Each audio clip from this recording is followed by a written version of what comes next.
Hey, well, good evening. Welcome to Family Meal. I'm Ann Earhart, one of the owners and founders of BosUrban Partners. For those of you who aren't familiar with BosUrban, we're a real estate group that helps activate the street level public space within a building or a neighborhood, and we work very closely with retailers and restaurants.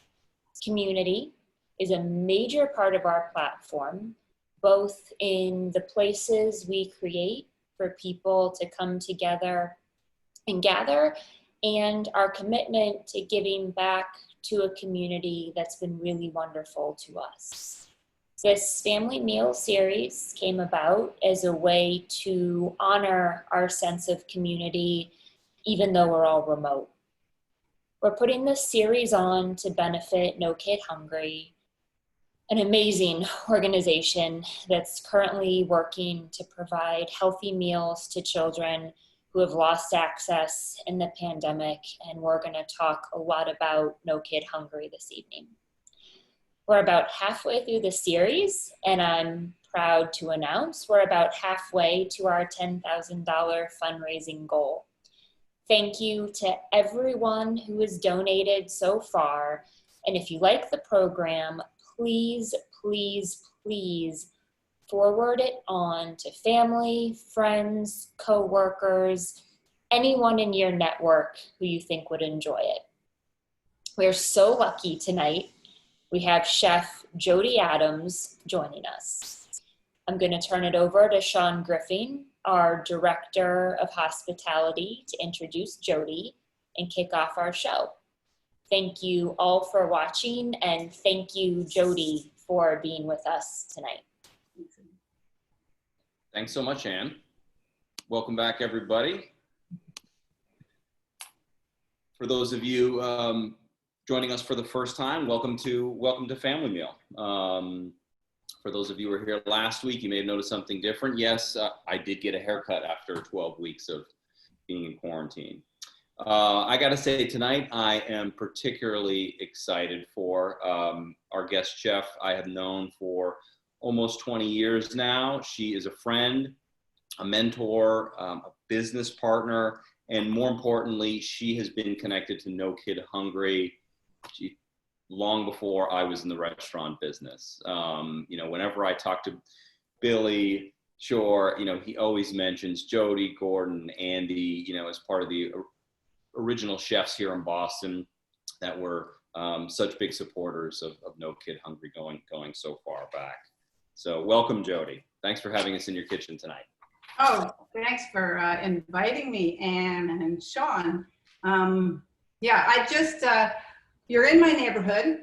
This is the Garum Factory Kitchen, but welcome to the neighborhood. And I had this thing going through my head this afternoon, and reminded me, of course, of Mr. Rogers. So I thought I'd wear my Share Strength vest, which is, somebody saw me in this and they said, oh my God, that's vintage. And then I have my No Kid Hungry apron on.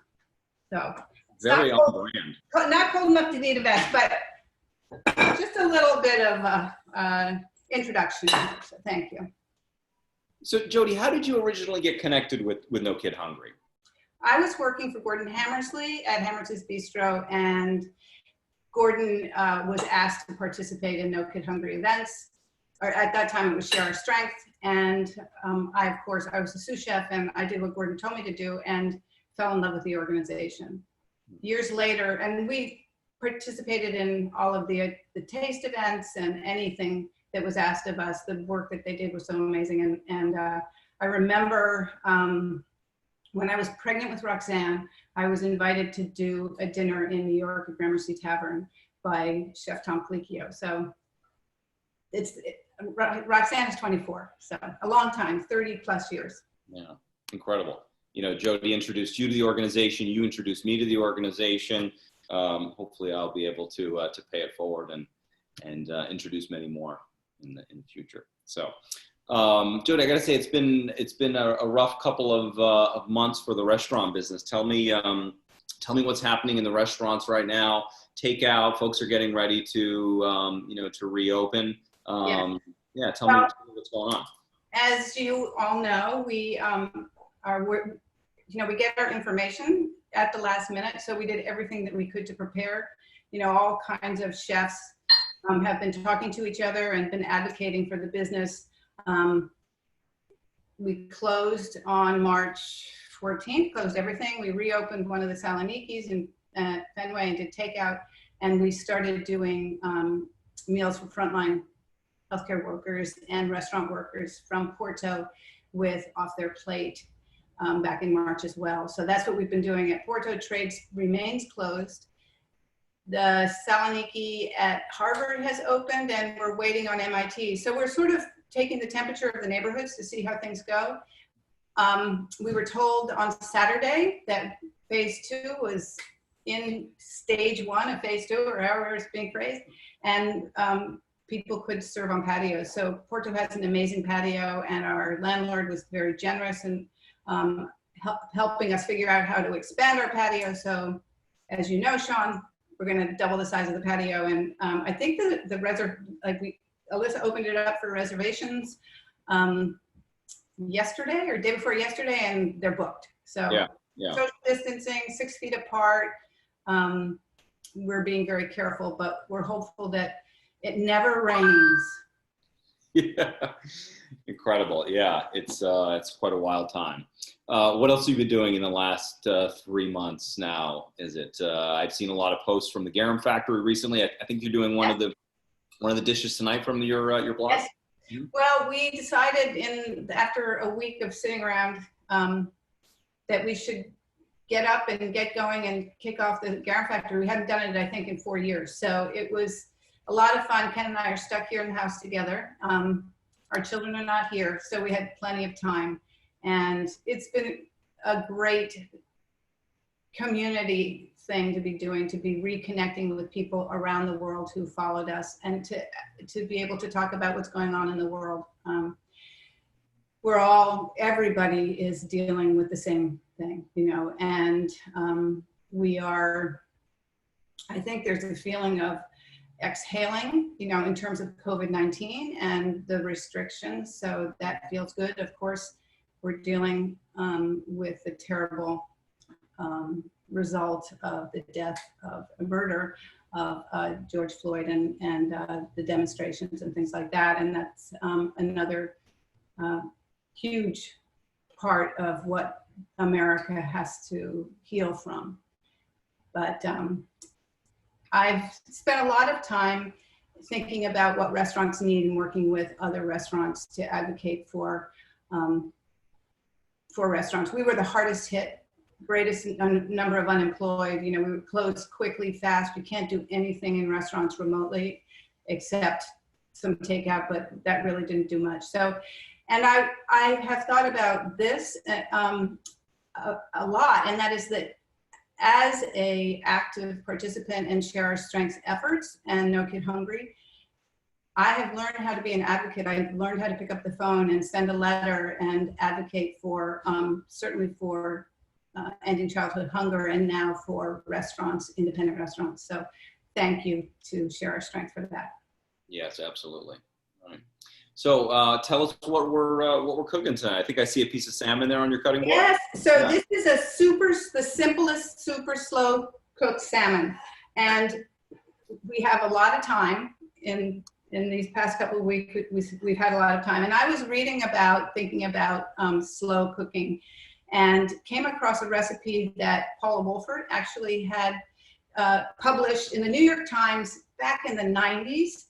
From French chef Michel Bras, and I thought I'd try it. So it's in the oven at 200 degrees for 45 minutes, and it works, and it's amazing. And we published this, and everybody wrote and said, I have to do this, I've done it, it's wonderful. My children did it, they changed the recipe, of course, but they said at core, it's a great recipe. So it's really simple, actually, and it's a little bit of a fusion-y kind of recipe.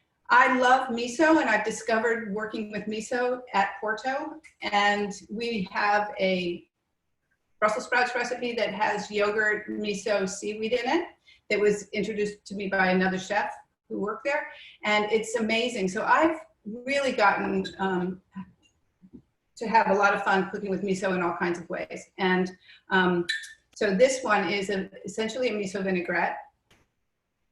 And I'm going to start by getting the fish in the oven, but I wanted to show you how simple this is. And the idea is to season the fish and let it sit for about half an hour. Now we don't have a half an hour, so it's going to sit while I make the vinaigrette. This is salt and Spanish smoked paprika. It gives a really nice depth of flavor to the fish, and works really well with the sweet miso. So I put a little bit of olive oil in the pan, and just let the fish sit here for a bit while I make the vinaigrette. Just want to remind the audience tonight, if you have any questions for Jody, take a look at the bottom of your screen. There's a Q&A function. Just hit that button, type your questions in, and I'll try to read as many out to Jody during the show as possible. Great. And when you're seasoning, you want to season liberally. Andy pointed that out on the last show with his really thick steak. The same is true. So I was pretty generous with the salt and the smoked paprika. Now I'm also going to put a miso vinaigrette on it. Will give it even more flavor and salt, because the miso is fermented. In this case, I'm using fermented soybean. This is a white miso, which means the soybeans were boiled. A red, sorry about that, we got some bings coming from the phone. A red miso, in that case, the soybeans are steamed. And miso is also made with rice. It can be made with chickpeas. It can be made with all kinds of beans. It can be made with barley. It's rice. The beans are fermented with koji, which is a fermented rice. And then it can ferment for anywhere from 5 days to a couple of years. So there's some I guess misos that have been around for a long time. And it's been used in Japanese cuisine from the beginning of time in all kinds of ways. We all know miso soup. And as you know, or maybe you don't know, the miso is added after the soup is hot. It's actually not cooked in the soup, in the broth, because the cooking will destroy the bacteria that's in the miso, which is so good for you, or the microorganisms that are good for you. So this is, as I said, a white miso, and this is the easiest sauce in the world. Put the miso in, and I'm showing 2 different rice vinegars. Can you see that? Sean, you're going to tell me if you can see it. This is a regular white rice vinegar, and this is a brown rice vinegar. And the brown rice vinegar is sweeter than the white one. I'm going to use the brown one. Right. Jody, we got our first question from the audience, and we oftentimes get questions about sourcing ingredients. Salmon, there's been a lot of talk in the media in the past few years about, where fish comes from, and fish being, sold as one thing, but in fact it's another. Where do you get your fish from, and how do you pick your salmon? So this is not wild salmon. I was not able to get wild salmon. Resources are slightly limited right now. This is farm salmon, and it came from Courthouse Seafood in Cambridge. I get my fish also from Whole Foods, Wolf's. I think just, you want to go somewhere where you trust people, you want to smell things, you want to look at them, you want, to know where the fish comes from, ask if it's been frozen or not.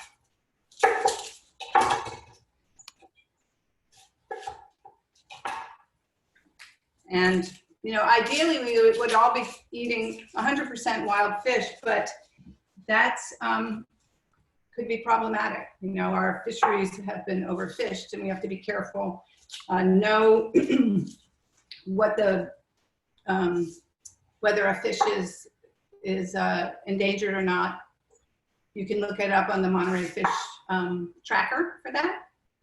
Okay, I have garlic here. I have this little wooden thing that you can see that a friend made for me. It's a garlic smasher. It makes it really easy to smash the garlic. If you don't have a garlic smasher, you can use the back of your knife like that.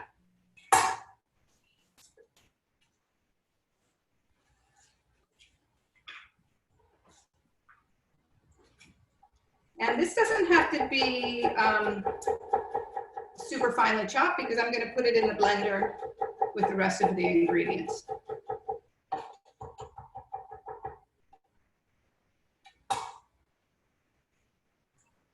And when garlic sticks to you and the skin sticks to you, it means that it's fresh. So that can go right into the blender. And it should be about a tablespoon of chopped garlic, and then I have about 2 tablespoons of chopped shallots. And I suppose I could have done all this peeling before we started.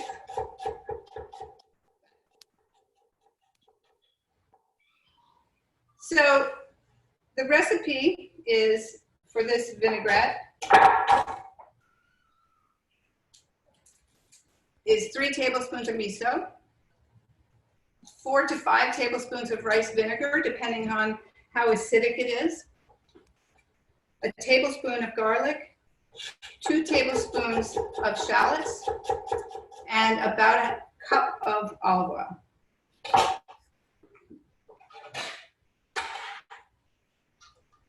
And that goes. And the olive oil. Miso has such a huge flavor. It has so much umami that you don't need much more than this, plus some salt. You could add ginger, you could add hot pepper, you could add soy sauce, you could add fish sauce, all kinds of things. But I don't think it really needs it. Although my kids, Roxanne said it needed fish sauce, it needed ginger, Mom.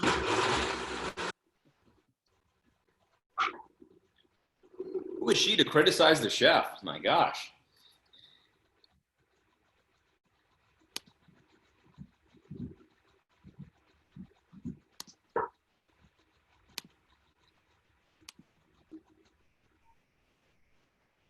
Okay, sorry about that. But you see, it's, can you see this? Yeah. I'm gonna add a little more oil, but it makes a beautiful emulsion. Add some salt.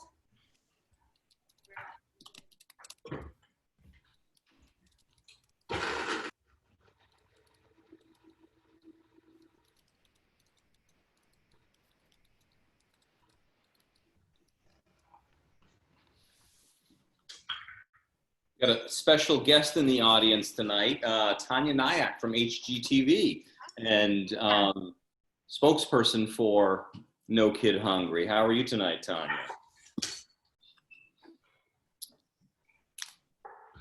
Nice to hear from you, Tanya. Can't see you. She says she's very hungry. Yeah, but she lives nearby, doesn't she?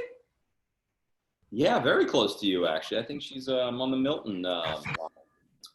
While we're all looking at the chat, I'm just going to put up the link to our donation page. As Ann said earlier in the show, we are at $5,000 of our $10,000 goal. So, of course, you know, doing the cooking shows here on Family Meal are free, but we certainly encourage everybody to make a donation if you can. Yeah.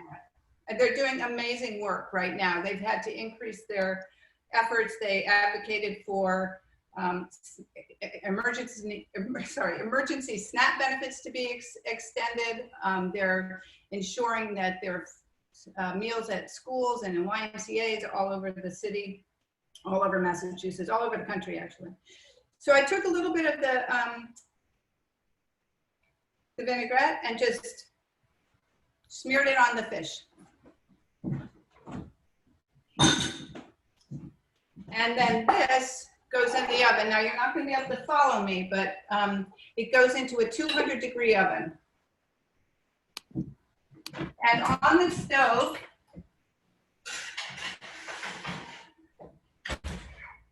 I have a pan of boiling water, and the boiling water goes in on the bottom of the oven, and it helps to steam the fish. It makes it nice and soft.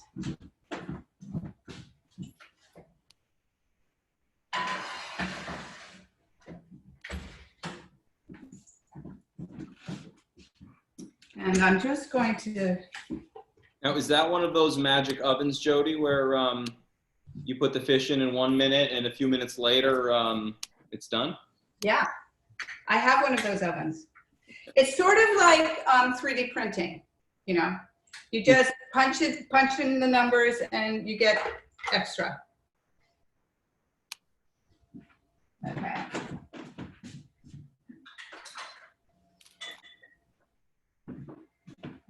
We've been doing super isolation here. So I have nobody helping me. This is all just me.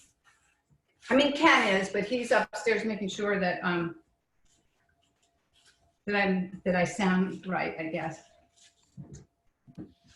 So Jody, I've been following your blog over the last few months. You know, where do these dishes come from? Are they dishes that you featured in the restaurants over the years, or are they things that you're testing for the restaurant menus for months to come? Tell us about that. No, we decided to do a series of fish, simple fish recipes. So we did this one first, then we did one that was actually my father's recipe. That's super simple. It's a cod with equal parts mayonnaise and garlic, mayonnaise and yogurt mixed together with some lemon and herbs smeared on the fish, similarly to the way I just did this, and baked. And it's delicious. And if you have any left over, you already have a fish salad. And then we did a broiled swordfish as well, which is something that my mother used to do. And I spoke to her about it. I was in her garden this week, and I asked her about the fish and whether it was something she remembered. She said, I don't remember that at all. She said, I don't even remember that we had a fish market near the house. So we did have a fish market near the house. And she used to just simply put paprika on swordfish and broil it. Okay, so now I'm moving to a salad. I have tomatoes. You want a nice mixture of tomatoes.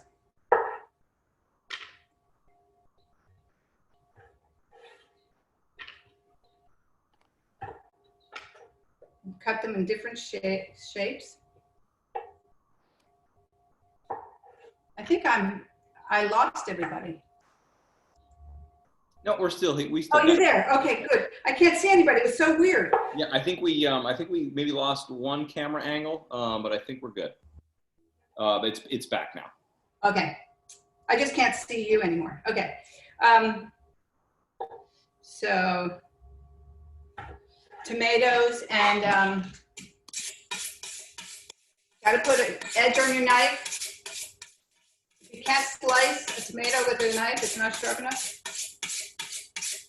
And I got these. They're husk cherries that are, or they call them gooseberries, but they're really like husk cherries. Yeah. In the chat, Ken just commented with the address of Jody's blog, thegaramfactory.net. So if you guys go over to the chat, you can see where you can find all of her recipes. So it's not really tomato season yet. It's not summer, but it will be soon. So Jody, I got to say, on every episode of Family Meal here, someone's asked about the knives. People are very interested in knives for some reason. So this is a custom-made knife by Adam Simha, who lives in Cambridge. MK knives and MKS knives, sorry. It's a beautiful knife. It's carbon steel. I love carbon. He took a French chef's knife that I had that I really loved, and a Japanese knife that I also loved. And we figured out how to sort of put them together and make a knife that I could use all the time. And it's, there's nothing like it. I love carbon because it's holds, I mean, you can bring the edge back more quickly. It has a nice warm feel to it. Stainless steel knives are great, but there's something about a carbon knife that I really love. And this handle is massive and just incredible grip. So the way to choose a knife is to try out a bunch of them. Different people, you know, like different kinds of knives, different sizes, different shapes. This is a quite large knife. Not everybody's going to want such a big knife. Some people like more of a narrow blade or a blunted blade. Some people like a lighter weight. But the trick is to go into a store and use the knife and see how it feels, see how it feels in your hand, see if you like, do you like to rock the knife? Do you like to slice like this? That will determine what kind of knife that you buy. And remind us who made that knife for you, Jody? His name is Adam Simha. And you said he's in Cambridge, correct? He's in Cambridge. It's MKS Knives if you go online. All right. And you said you love carbon. Yes. I agree. Jody gifted me a carbon knife years ago, and I just love using it. You know, what's the big difference between carbon and stainless steel? Aside from being able to bring back an edge quicker, what are the sort of pros and cons between the two? Well, the pros are that it holds, I mean, the edge comes back. It's softer, so the edge comes back. The cons are, as you can see, it stains, it interacts with acid. So if I'm slicing a lot of lemons, I don't necessarily use this knife. Or if I was doing a ton of tomatoes, I might not use this knife. I might use a different knife. I like to use a serrated knife actually with tomatoes. Then you don't have to worry about how sharp your knife is, right? Okay, now we have these beautiful radishes. And these radish greens aren't great because they're kind of yellow, but these radish greens are beautiful. And I actually stir-fried some of these the other night, and they were delicious. They're spicy, and don't throw things away if they look like you can eat them. You can always incorporate them into some dish.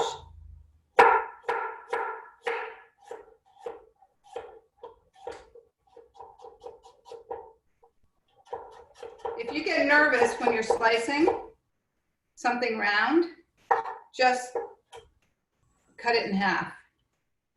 This is already a little bit flat. This is a white radish.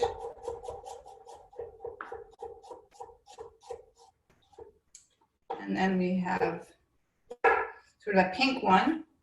And radishes bring a nice crunch, but also a nice spiciness. They're very assertive. They make you sort of stand up and pay attention. And against the sort of mellow cucumber and the acid of the tomato, it's a nice addition. And then I also found at the market, actually at Whole Foods, garlic scapes, which is the first part of the garlic that you see at this time of year. These are delicious. Cooked, but also raw. So I'm just going to slice them thinly, like this. A little bit goes a long way. You can make a nice pesto with them, or add them to a pesto, actually. They're wonderful grilled. They have a nice nutty flavor. And this is where the flour comes out. Okay. And then I'm going to add a couple of scallions.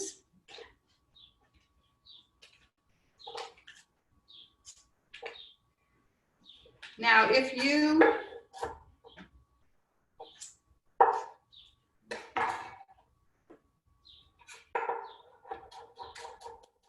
had corn, you could use corn. If you had peppers, use peppers. I'm going to add a bunch of herbs and some nasturtium leaves from my garden and some bronze fennel from my garden. I actually grew some things that you can eat. I usually don't grow things that you can eat. I'm not very good at it, but I bought some little plants and put them in pots. And here where we are, we haven't had the soil tested in our yard. So I don't plant in the ground, I plant in pots. And then I'm going to take some cilantro.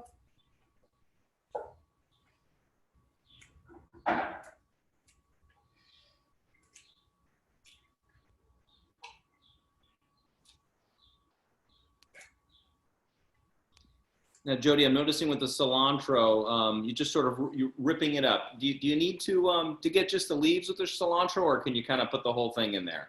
You can use. I mean, if I'm making like a salsa or something like that, or a salsa verde or chimichurri or something with cilantro, I put the whole thing in. And if I'm chopping it for things, I'll often, putting it into a cooked sauce, I'll chop the stems. They're very tender and very flavorful. And is that the same for parsley? Parsley, you can. These stems are tougher down at the end. So, but I always save them, if you're cooking beans or something, you can, you can certainly chop, if you're going to cook it, you can certainly chop it up and put the stems into something cooked. But in a salad, it's better if it's a little leafy. So I have mint. This came from the Porto flower box, actually. We had mint and rosemary and thyme and oregano, and it came back.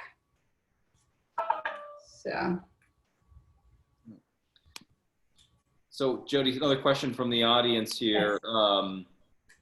As you're getting this dish ready, what do you plan on drinking with it tonight? I have a rosé. It's rosé season, isn't it? Sure. Did we just lose the overhead? Isn't it always? No, we still got the overhead. Yeah. Isn't it always a rosé all day? Yeah. Isn't it always rosé season? Maybe. Yeah.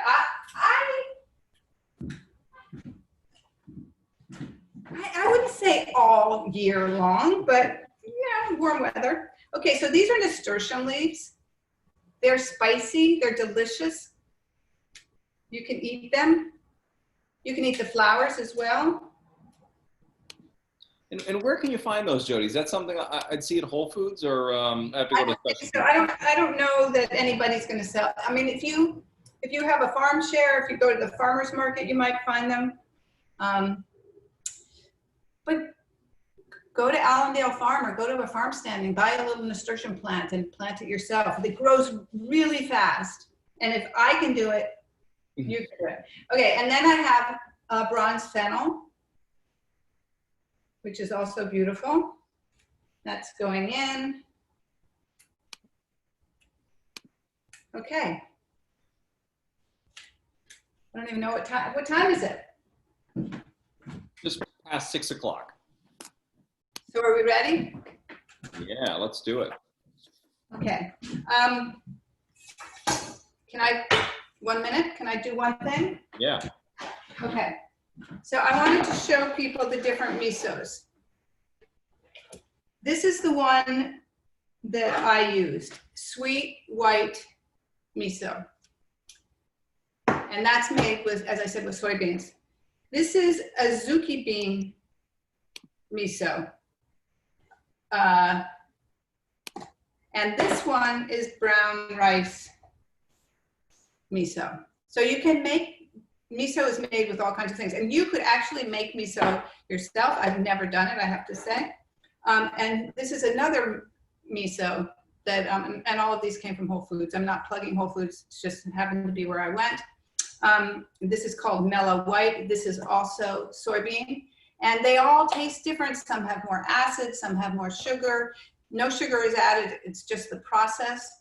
So not all miso is equal, and you'll use it in different kinds of ways. So when you're working with it, you have to taste, taste, taste, just as you did with the different kinds of vinegar. Taste, taste, taste, so you know. Are you going to find these all in the refrigerated section? Where are they? Yes, these are in the refrigerated section. Mm-hmm. And this, oh, by the way, just so they look different. That's the brown rice. That one's chunky. That's the azuki. I don't know if you can see this one. And then this one is smoother.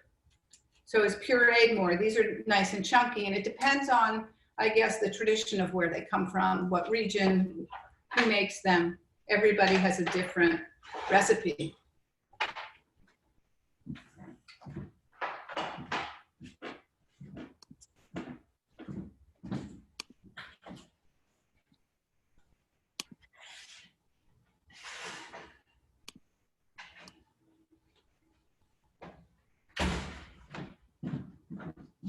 Ta-da! Beautiful.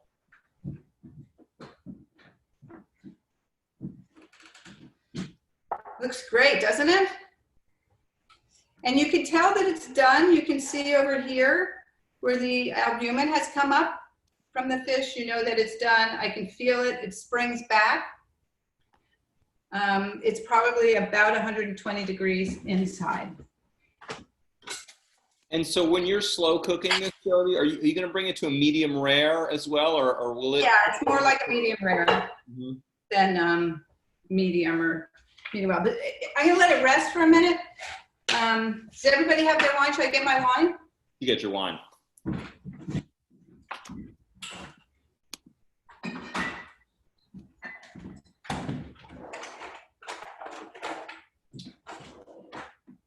I wish I could see all the people. It's a little disconcerting, right? They're all salivating. Are they? Good.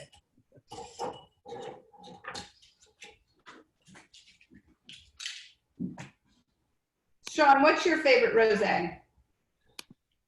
Oh man, you know, if I have a few dollars to spend, I usually spring for the Miraval. Yeah. Yeah. Michael Serpa featured it last week on his show. He did a halibut dish. Oh yeah. Yeah. What are you drinking tonight? Something French? No, it's from Etna. Ah. Up your alley. Yeah. So I don't know what this one's like. 2018. Let's see. It's quite light.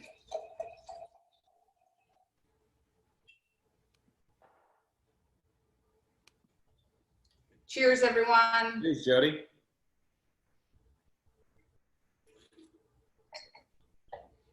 Okay, so should we try the fish? I think so.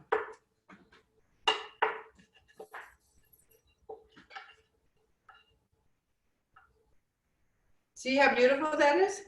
Wow. People who saw the recipe when we first did it, I don't think they believed that it would actually cook in time in that short amount of time. I mean, at such a low temperature. Okay, and then I put a little bit of this vinaigrette on the salad, so you use it twice.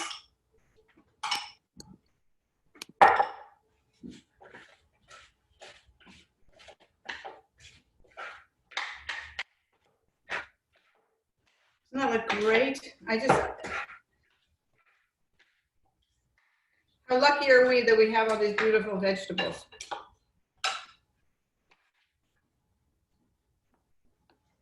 You want all the different textures and of the crunchy vegetables and then the soft salmon. A little extra sauce on. Have a little bite. See if it's good.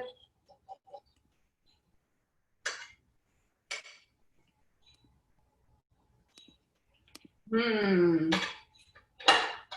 that's delicious.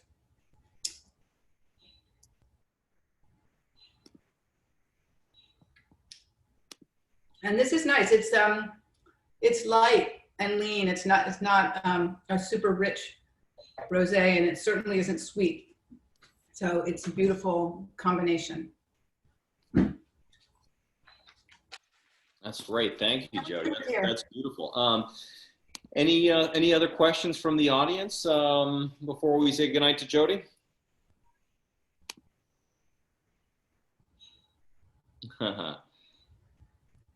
B.A. Harris says, she agrees, wish we could all see each other, and cheers. Yeah.